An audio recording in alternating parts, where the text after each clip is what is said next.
Good evening, ladies and gentlemen. In this game, I am going to show you what happens when you completely ignore the opposition's attack and plays like you are just selfish and dumb. Whenever you see me playing a game as a black and white starts with the e4, my next move is c6 because I love Karokan. As a black, I know only this Karokan defense and I love this opening because it has very good thing that you put the pawn into the center with preparation and slowly attacks and wins the game. By the way, this was a 5 by 5 blitz game, so you get the 5 seconds of increment after your every move. He starts with the knight, going with the 2 knights variation. He forwards the pawn, and in the Karokan, whenever you see this knight here, just push your light square bishop out of your back rank. In the Karokan, there is no significant use or no powerful use of the light square bishop. In many cases, it also suggests to trade the bishop with the knight whenever the bishop gets attacked. But it also sometimes says that leave it. It depends on you what way you are thinking to attack or to defense. So he pushes another pawn. I blocks the way and locks the light square bishop out. In the Karokan, after moving the bishop out from the back rank, the key move is a6.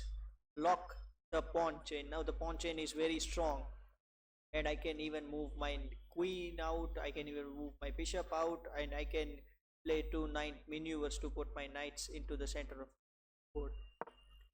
Develops the knight. I make my bishop's way out because now after this move, if I move it like here, he can block it and I will be get completely trashed. So I push, he attack, I just go back. I was generally trade the rook and the bishop and the knight, but here since few days I started saving the bishop. I take the pawn, I take the bishop, he takes the bishop and I develop the pieces. He moves the bishop out, ready for the development. I move my knight out. He was he was trying to go in, put out some pressure here and trying to save this. I takes the knight, he takes my knight, I plays another one. He goes back. Now I completely cannot understand this move. I mean, what this move does. It's attacking, but yeah, you can attack, you can defend with this, you can defend with not this way, but you can even defend with this, or you can even go here, or like can even attack on me against. But go there, I develop my bishop, he pushes this pawn, I don't know why. I castle and he castle.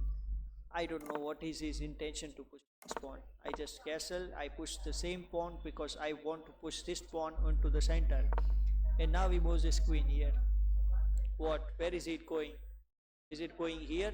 Move it on the first time. Is it going like attacking on this? No, this is protected. I moves my rook on the same file where the king is.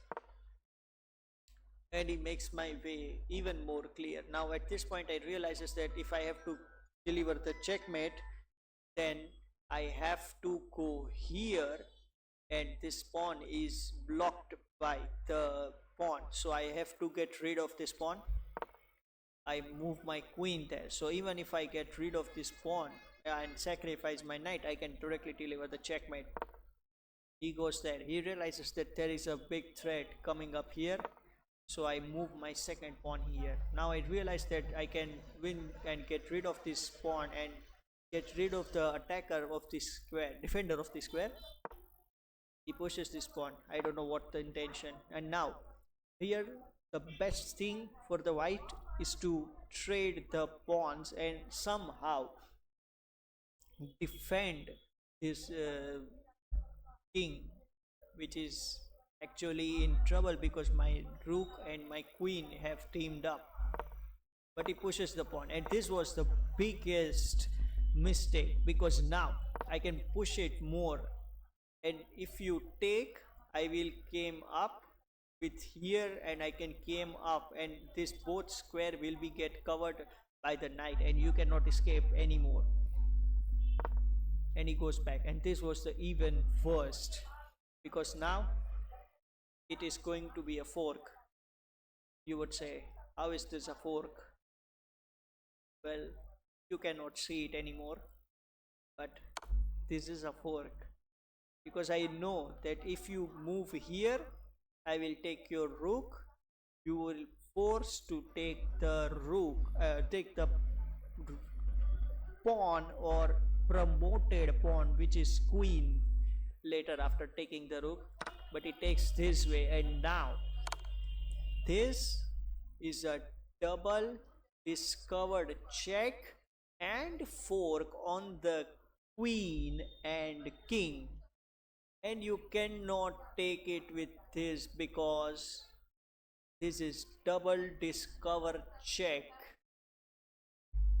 so you have to lose the queen to save the king. And at this point he realizes that all the pieces are completely fake defending the king. They are completely protected. I mean, these both rooks are protecting each other. The queen is protecting the knight. The knight is, I don't know what is protecting. Knight is protecting these two squares. The bishop is protecting this diagonal this way, but they are all just goes off with just a mistake. So never underestimate the opposition's attack. Never ever.